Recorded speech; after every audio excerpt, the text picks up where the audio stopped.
Hello, ഇന്ന് രാവിലെ വന്ന ഗുഡ് മോർണിംഗ് മെസ്സേജസിലെ ഒരു കോട്ടാണ് ഇന്നത്തെ ഹാപ്പിനെസ് ടിപ്പ്. അത് എന്താണെന്ന് വെച്ചാൽ, നമുക്ക് സന്തോഷം ഈ 3 കാര്യങ്ങളിൽ കൂടി കണ്ടെത്താം. 1. Letting go of what was. 2. Enjoying what is. 3. Having faith in what will be. നമ്മുടെ ലൈഫിൽ പല കാര്യങ്ങളും നമ്മൾ ഓർക്കാൻ ഇഷ്ടപ്പെടാത്ത പല കാര്യങ്ങളും ഉണ്ടായി കാണും. അതിനെല്ലാം നമ്മൾ വിട്ടുകളയണം. വിട്ടുകളഞ്ഞിട്ട് ഇപ്പോഴത്തെ ലൈഫിനെ ആസ്വദിച്ച് ജീവിക്കുക. അതുകൂടാതെ നമ്മുടെ ലൈഫിൽ വരാനിരിക്കുന്നതിനെ കുറിച്ച് നമുക്കൊരു ശുഭപ്രതീക്ഷയോടെ ജീവിക്കുക. ഇനി ഇന്നത്തെ എൻ്റെ ഡിഷായ ബീട്രൂട്ട് പച്ചടി എങ്ങനെയാണ് ഉണ്ടാക്കുന്നത് നമുക്ക് കാണാം. ബീട്രൂട്ട് പച്ചടി ഉണ്ടാക്കാൻ വേണ്ടി ഞാനൊരു ആവറേജ് സൈസിലുള്ള 2 ബീട്രൂട്ട് എടുത്തിട്ടുണ്ട്. ബീട്രൂട്ട് സെലക്ട് ചെയ്യുമ്പോൾ വളരെ ഹാർഡായിട്ടുള്ളത് എടുക്കരുത്, കുറച്ചൊന്ന് സോഫ്റ്റ് ആയിരിക്കണം. ഇതിൻ്റെ തൊലിയെല്ലാം കളഞ്ഞ് കഴുകി തിൻ ലോങ് സ്ലൈസസ് ആയിട്ട് ഞാൻ കട്ട് ചെയ്ത് വെച്ചിട്ടുണ്ട്. ഈ കട്ട് ചെയ്ത് വെച്ചിരിക്കുന്ന ബീട്രൂട്ട് സ്ലൈസസിനെ ഒരു പാനിലിട്ട് ഒരു 1/4 ഗ്ലാസ് വെള്ളം ഒഴിച്ച് അടച്ചു വെച്ച് നന്നായി വേവിച്ചെടുക്കണം. ഇനി പച്ചടി ഉണ്ടാക്കാൻ വേണ്ടിയുള്ള അരപ്പ് തയ്യാറാക്കാം. അതിന് വേണ്ടിയിട്ട് ഞാനിവിടെ ഒരു 1/2 കപ്പ് തേങ്ങ എടുത്തിട്ടുണ്ട്.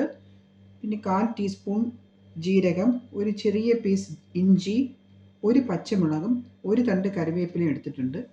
ഇതെല്ലാം കൂടി മിക്സിയുടെ ജാറിലിട്ട് ഒരല്പം വെള്ളവും ചേർത്ത് നന്നായി അരച്ചെടുക്കണം. ഇതെല്ലാം കൂടാതെ ഞാനിവിടെ ഒരു ചെറിയ ബൗൾ തൈരും എടുത്തിട്ടുണ്ട്.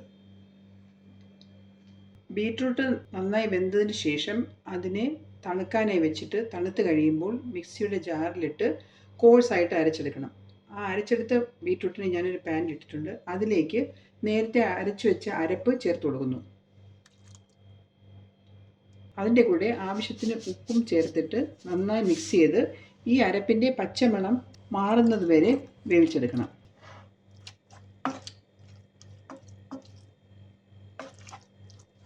അരപ്പ് ചേർത്ത് ഏകദേശം 4 മിനിറ്റ് ആയപ്പോഴേക്കും അതിൻ്റെ പച്ചമണമെല്ലാം മാറി. പിന്നെ ഞാൻ സ്റ്റൗ ഓഫ് ചെയ്ത് ഒരു ഏകദേശം ഒരു 1-2 മിനിറ്റ് വെയിറ്റ് ചെയ്തതിന് ശേഷം നേരത്തെ എടുത്ത് വെച്ചിരുന്ന തൈര് ചേർത്ത് കൊടുക്കുന്നു. തൈര് ചേർത്ത് നന്നായി മിക്സ് ചെയ്യണം.